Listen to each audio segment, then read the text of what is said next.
Mino Lion Media presents Business First. Hi, all, and welcome to a new episode of Business First with Sonia Aline. I am your host, and today we're going to talk about what it's like to manage a creative career. Creatives, whether you're an actress, a dancer, a choreographer, those are careers that have to be managed very much like a business. You have to be able to be flexible with the times, what's being demanded at the time. You always have to be reinventing yourself, which is like the innovation process. And to talk about what that journey can look like, I'm excited to have one of my very dear friends here with me this evening, Miss Brenda Braxton, who is a singer, dancer, and actress. In Hollywood, they call that a triple threat. But she's actually more like a quadruple threat because she's also a choreographer and an author.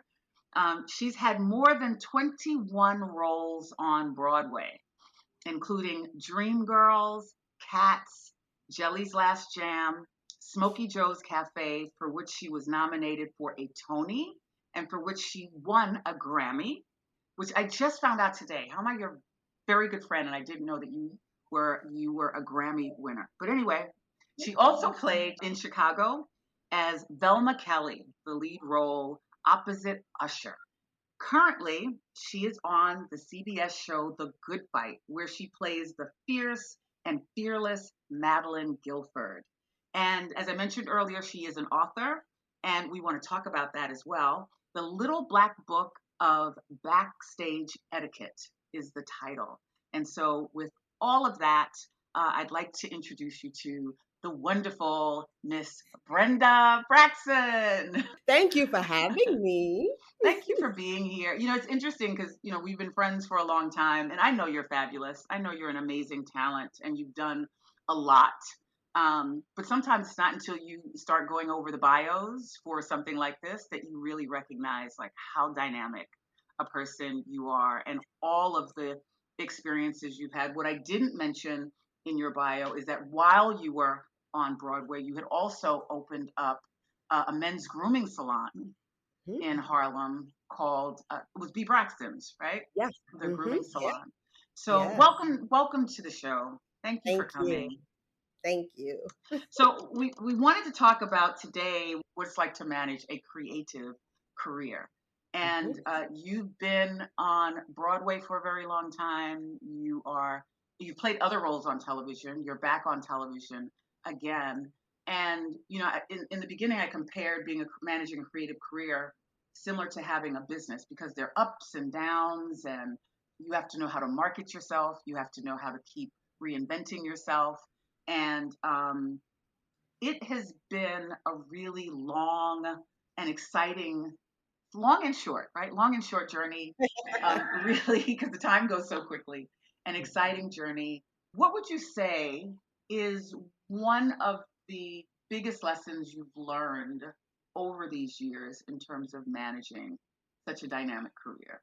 How important it is to save your money and to invest it properly, because it's interesting. As artists, we are so bad with saving money and knowing the importance of having your nest egg and being able to invest. And I was blessed to have had a friend who early on helped me with that. And so with my biggest show, which was my first biggest show, which was Dreamgirls, I was able to save money, invest it in property. Like I bought my first apartment, my first condo, co-op rather, way back in the 80s. And I have to say that most of the performers nowadays do it better than we did it back in the 70s and 80s, mainly because we were trying to just do the work, just try to, get the work done, get the next job, get the next job, get the next job.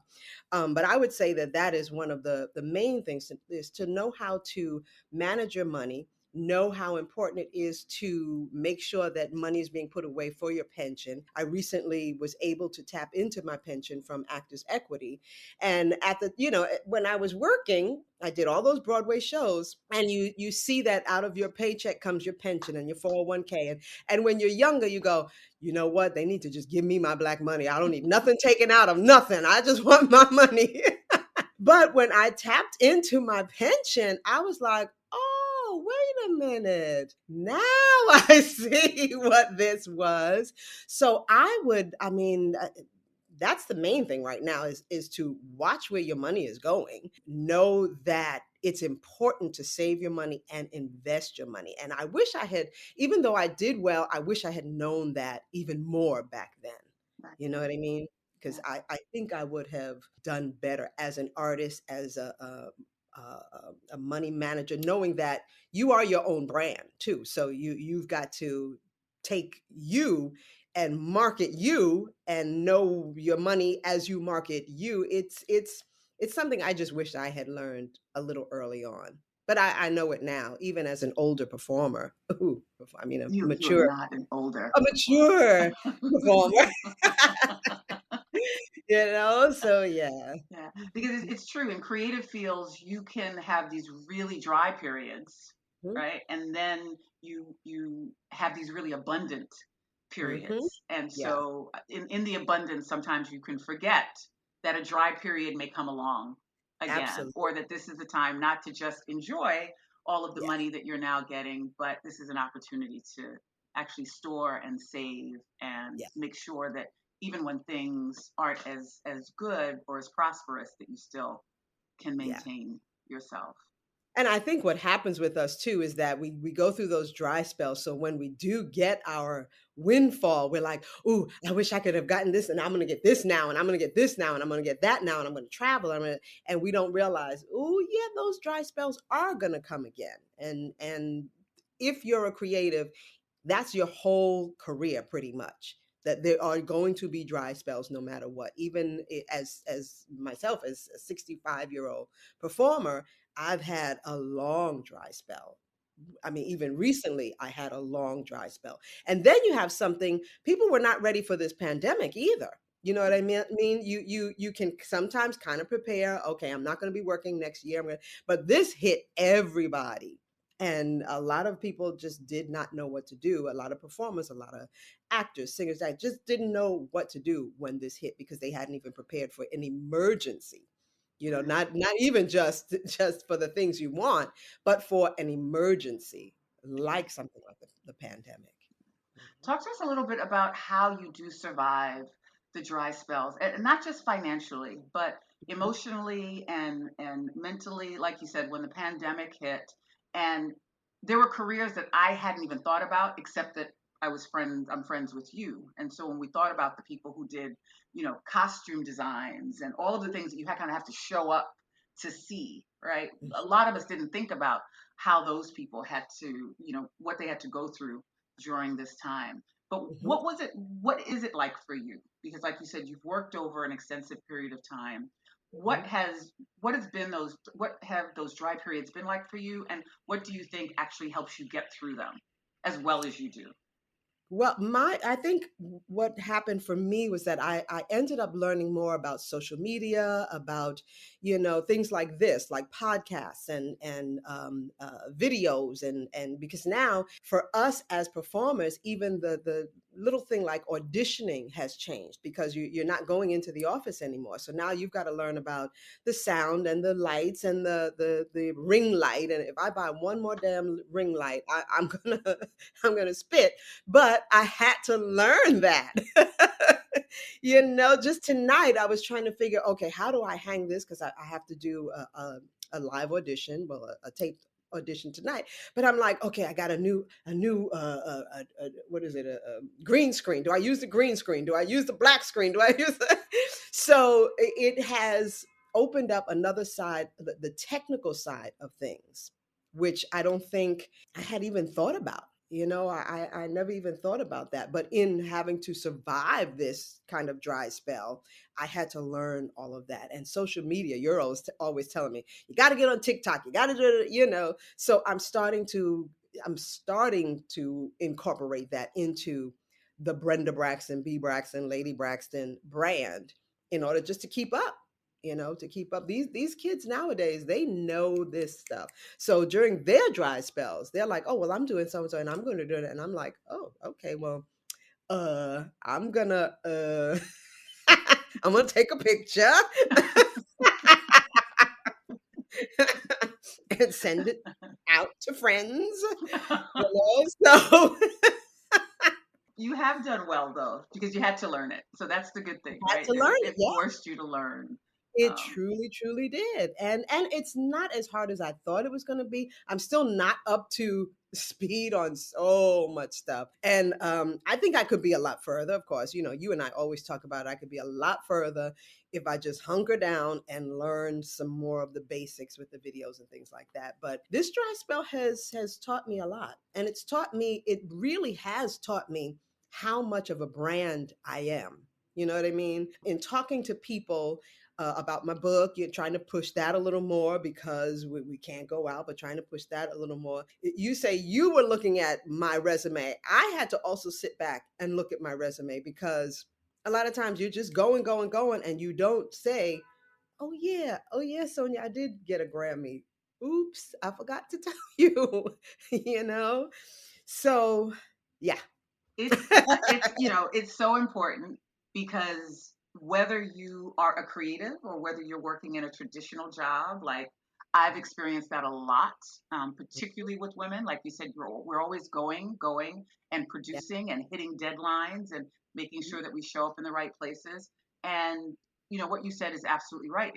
It's important for us to sit back and review our Hmm. resumes every once in a while and to acknowledge, because number one, it makes you feel better about yourself when you can go like, yeah, like, you know Absolutely. what, I have done all these things, I am this fabulous. So it gives you a greater sense of confidence in terms of how you go out in the world.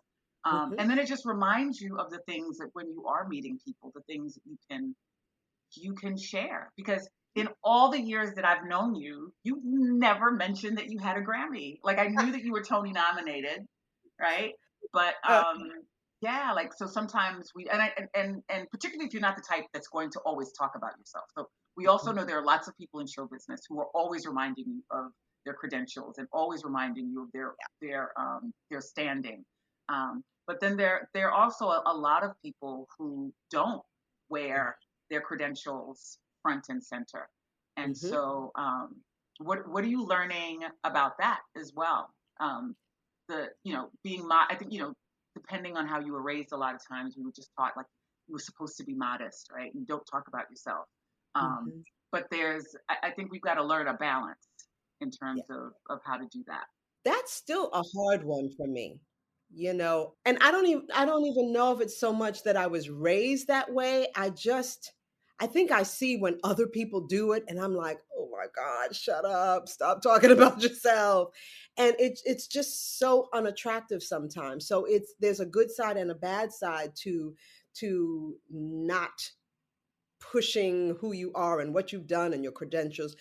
The good side is, yeah, you do sit back and let people go, oh my God, I didn't know you did it. But the bad side is there are other people who are like, well, I did so and so and I can do so and so and so. And sometimes that you can do something even better than that other person, but because you're not bragging about yourself and you're not trying to put yourself front and center, you know that like I said, it's a good thing and a bad thing. And I'm Right. still learning that as a seasoned veteran. Yeah, I mean, in researching you to interview you this evening, I'm looking at some of your pictures and I'm just like, I've never seen this picture. She's met that person. Like this person is her good friend. I mean, I know who some of your really good friends are, but Mhm. yeah, like you don't showcase that stuff No. at all, which No. is interesting considering the time that we're in, where if you happen to bump into someone who is Mhm. famous, you make sure you take that I picture know. so you let people know that I Yeah. look who I bumped into and tripped, Mhm. Yeah. Huh? on a red carpet, and let me show you this picture. I Yeah. want to go back to B. Braxton's. Mhm. That's when we kind of began our friendship, because we Yeah. we had Yeah. we had covered you when I was at Black Enterprise. We covered you a couple of times, Mhm. and but that was a different turn for you. So Mhm. you'd been in this creative field all of your life, and then you not wanted, you actually started a brick and mortar Mhm. that was different, that Mhm. had great presence in Harlem. And what was the incentive and the inspiration for starting B. Braxton's, which was a Well, men's grooming salon? yeah, at the time, I was married to Tony, my ex-husband, Anthony. And Harlem was starting to be revived again, and we were like, "Wow!" I had a brownstone. I had just bought a brownstone. We had just gotten married, and we were like, "Wow! What does Harlem need right now? What can we do that would kind of like really ensconce us in here in Harlem?" And Tony had read this article about men's grooming and how there was absolutely nothing for men of color, anything upscale for men of color, any barbershop. And barbershops we know are so important to our culture. And so he and I started talking, and I just kind of went with it. I hired someone to help me with marketing, who helped me get the actual B. Braxton exceptional grooming for exceptional men. And I'm kind of like a dog with a bone. Once I get the concept and really, really can see it, I'm like, okay, let's go. So then I found the property. I found the architect, and I was making money at the time. So we were like, let's do this. So I spent about a half a million with the build out and all of that. And it was gorgeous. You saw it. It was Yeah. beautiful.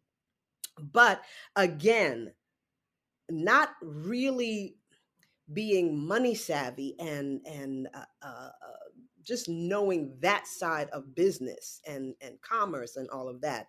I um i was back and forth also touring with Chicago, Chicago the musical, and I did not have the proper people in place who would have my back and really really be able to keep the business going and making money. And so I ended up having to close it, and that was quite heartbreaking because it was such a great, great, great business. I was able to reopen it about a year later, but by then my husband and I had divorced, and I was no longer doing a Broadway show, and so money was tight, and it just didn't go. I would love to do it again, but I think I have I think I have a better idea of what to do and what not to do and who to use and who not to use and who to trust and who not to trust.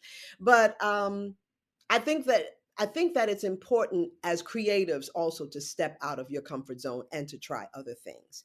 But do your homework. I had done a lot of homework as far as the aesthetics and all of that, but not necessarily as far as the managing and the money side of it. So if you're a creative wanting to step outside of the creative field, just do your homework and make sure that you've got that under your belt as well. You Right. know.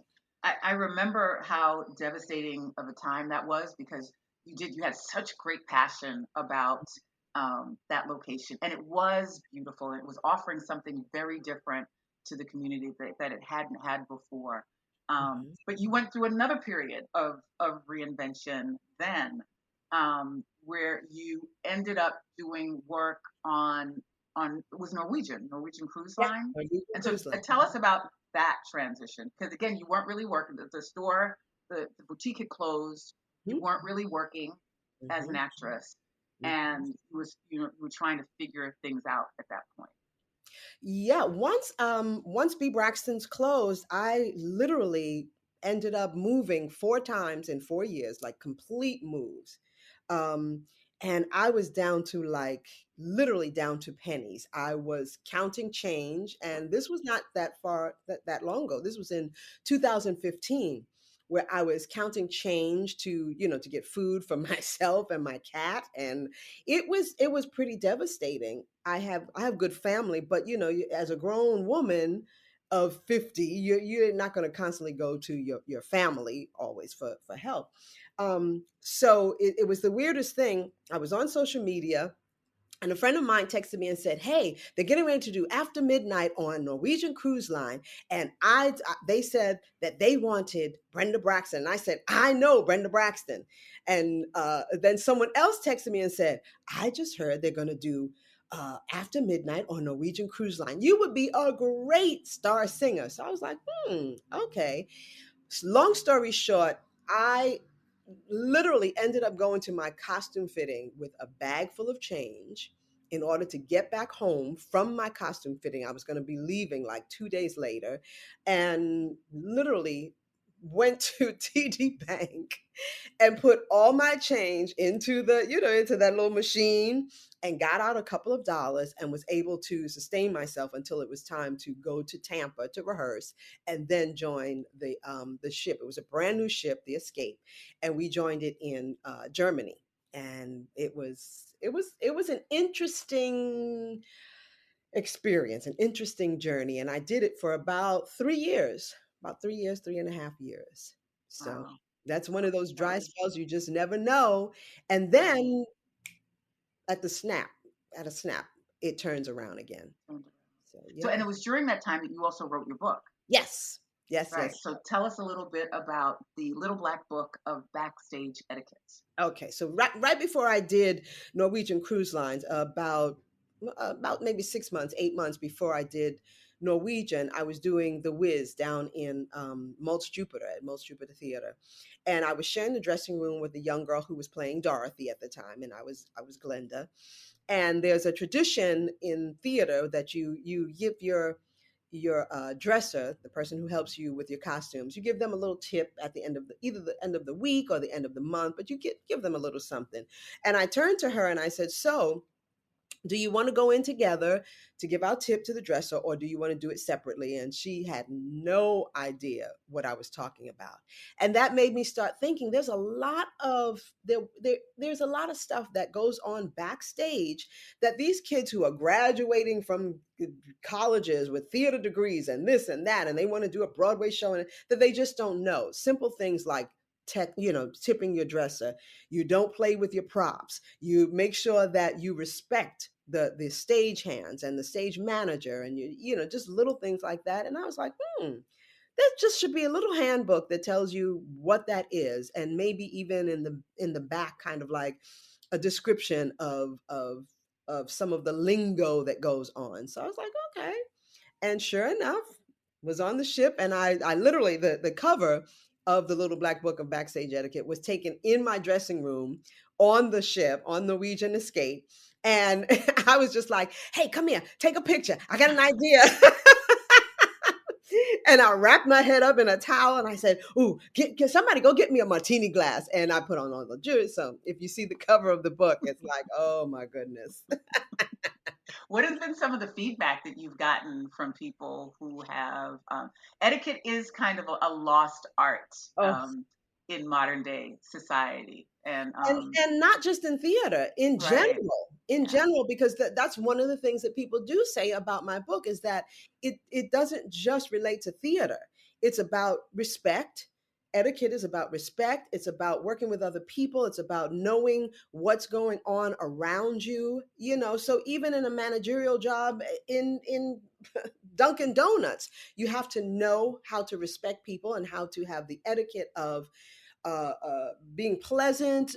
Um, that's such oh God, that's such a lost art form. Being pleasant to people and having some kind of, I don't know, just enjoying what you do, and it's just gone. It's just not there anymore. So the Little Black Book of Backstage Etiquette kind of covers backstage and real life. Backstage is not real life, really, but I guess it's our real life, but it covers everything. It covers showbiz. It covers being in Dunkin' Donuts, a bank manager, but it covers all of that. So for our audience who can't see you, you have shaved your head. It's a look that you've had for a number of years. More women we are seeing are doing that, wearing short naturals, being able to express themselves more naturally. Like, that's becoming, I don't want to say more popular, but I think we've been comfortable with it. I think more people are becoming comfortable with how we are showing up, which has always been a form of discrimination. Yeah. And so, have you felt those things, or have you experienced? I would imagine for the time that you have been in show business, you've experienced a number of different and levels of discrimination. And just to, it's discrimination is something, if you're a person of color, you kind of live with. You know that it's going to happen, and it's not going to change. I mean, laws are changing, thank God. Hmm. Um, uh, Things are being put in place, particularly in corporate America, so that it can, make it a violation, or it can make it more difficult for people to discriminate against you. But the feelings that people have They still exist and will continue to exist for a long time. And just wanting to know how you've managed that and always seem to really show up authentically, Brenda, unapologetically, Brenda, in an industry that has for a number of years had a very narrow view of what women are supposed to look like on stage and on screen. Mhm. Well, you know what's interesting, and I always talk about this because I feel like I have had a different experience only because I never looked at it that way. When I was coming up, I never looked at discrimination. I never looked at, yeah, I went through certain things, but it was about the work. It wasn't about, oh, I'm the only Black person. Oh, they didn't get, they didn't hire me because I was Black. Oh, they didn't hire me because of this and that. I always looked at the work. And I was almost always the token Black in some of the shows that I've done or some of the theater pieces that I've done, but I never looked at it as any kind of discrimination. Yes, I knew it was there. I knew that that happens. I often tell the story about I was doing back when I started, they used to do these things called industrials, where companies would have groups of performers come in to perform for like the CEOs for their product or whatever. And I remember when it came time to have costumes done, the choreographer was like, yes, I want everyone to have flesh colored stockings and flesh colored shoes. And they brought in our shoes and everything. And they were these beige shoes because all of the other girls were the white girls. And I looked at the shoes and I was like, excuse me. There's a problem here now. I can dye these myself, but and I ended up having to dye my own shoes, buy my own stockings, do my own makeup, do my own hair. But again, I was more like, well, I'm keeping this job, so I need to do what I need to do. So I've always done that. Getting back to the other part of your question is, I find more challenges with ageism right now than with being an African American woman in the business. I think because I am kind of more ensconced in theater and everyone knows who I am. But even down to my past agent, it has always been, well, but you are this age, you are, but yeah, but that's not how I feel. That's not how I look. That's not how I show up in Not how you move. auditions. Not how I move. Exactly. So he couldn't separate. He had known me forever and he knew that I was 65, or at the time I was 55, and he couldn't separate that. So he couldn't even find it in himself to send me up for what I might look like I could pass for. You know what I mean? So I've found that ageism is worse for me personally, because I mean, I've been in the business so long, than being an African American woman or a Black woman. And also, you said with shaved head, I'm always known. I do have this exotic look where they never knew where to put me because I wasn't the all American type, but I was exotic enough for them to stick me somewhere so that they could go, "Ooh, look at that. Wow, look at it. I literally had an agent look at me and go, I don't know where to put you. I don't know what are you mixed with? And was like, okay, then, yeah, all right. But I just show up now because people do know who I am. Hollywood might not know who I am, but theater, they know who I am. And it's so funny because earlier we were talking about, not pushing, who we are and everything. But when I do show up to events that are Black events or the Tonys or whatever, they're like, oh my God, Ladies Braxton, you're here. And it's like, okay, yeah, I'm here. Okay. you know, but I would say the ageism is more of what my issue or challenges. I won't say issue. My challenge has been. Right. But you were still able to do really well in this I'm going to call it a transfer role from theater to television, back to television, in this new role on The Good Fight. And Yes. so, was that a role that you auditioned for? I did. I auditioned for it, and it was just supposed to be a one scene, it wasn't supposed to continue. And I've been on 3 seasons now, and we're getting ready. Next week, we're shooting. I don't know when this airs, but we're shooting the first episode of the 6th season. And I've been on season 3, 4, and 5. I believe that's what it was. Yeah, 3, 4, and 5. So it has turned into, and I joke, last season I got a last name. So and now I'm Madeline Guilford. It's an amazing show. And what's beautiful about this show is that they do hire Broadway people, because there used to be this thing about, oh, Broadway actors can't do TV, and TV actors can't do Broadway, and stage actors can't do movies. But now they're hiring Broadway people to be on some of these major television shows, which is amazing. And they're hiring women of a certain age, like Christine Baranski, myself, BB Newworth, and Audra McDonald, to be like the major characters on these shows. Wow. So it's Who've also done Broadway. Broadway, Right. absolutely. Yeah. Right. Tell us a little bit about her character. Oh God, Madeline just says no to everyone. She just Madeline is the militant of the just a brief kind of synopsis. Christine Baranski, who plays Diane Lockhart, it's a spinoff from The Good Wife. So Christine Baranski was on The Good Wife, and it's a spinoff. So she now she lost all her money, and she ended up having to get a job with another law firm, and the law firm happened to be a Black law firm. And she has maneuvered her way into a named partner position, and most of the Black partners are not happy about that. And I am the most vocal of the partners. I'm an equity partner, and I am one of the most vocal. Well, I am the most vocal Maybe about. the most vocal. I am the most vocal about this white woman being a named partner of a Black firm. And so that's what part of the last season was. It was also part of, we had started hitting on the insurrection. And so they had started hitting on that, with Diane's husband maybe being a part of that. And so it's going to be interesting to see where they go this season. I mean, there's so much going on in the world, and The Good Fight really does an amazing job of tapping into everything that's going on in the world for their Wow. episode. So, and I'm happy because I just got the email today that I will be in the premiere, the first episode of the new season. So it's going to be interesting. Yeah. Wow. So we will all be there front and center with our popcorn watching for Yes, Miss Paramount Madeline Plus. Guilford. Yes, Paramount Plus. Yeah. Well, what's next for Brenda Braxton? She still has an entrepreneurial spirit.